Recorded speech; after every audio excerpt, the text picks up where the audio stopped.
আচ্ছা, আমরা আসছি হচ্ছে নরসিংদীতে। তো এখানে আসার পর আমি দেখতেছি অনেক পরিমাণ কাঁঠাল গাছ, ব্যাপক কাঁঠাল, মানে একটা গাছে আঙ্গুর ফলের মতো কাঁঠাল ধরছে, ঠিক লটকনের মতো।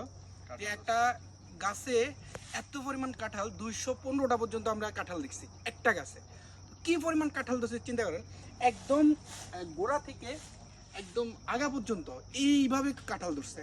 এক একটা মানে একটা কাঁঠালের সাথে 6-7টা কাঁঠাল একসাথে, মানে একদম পুরা লটকন, লটকনের যে দেখতেছেন না একটা ধুনাতে কয়েকটা লটকন, ঠিক এইভাবে কাঁঠাল ধরছে। এরপরে আসলাম লটকন বাগানে। আমি লটকন দেখা তো পুরাই অবাক, এত পরিমাণ লটকন ধরছে। তা আমি বাগানিকে জিজ্ঞেস করলাম যে সবসময় কি এরকম ফল ধরে। তো উনি বলতেছে যে এবার নাকি ফলনই হয় নাই, মানে গ্যাসে বছর যে পরিমাণ ফল হয়েছে, এবারে নাকি তার 30%ও ফল এনে। তার মানে চিন্তা করেন কি পরিমাণ ফল গেছে বছর হয়েছে। তো এই বছরটা নাকি প্রচুর চাহিদা লটকনে ফলের, বাট ওই চাহিদা অনুযায়ী ফল ধরে নেই। যাই হোক।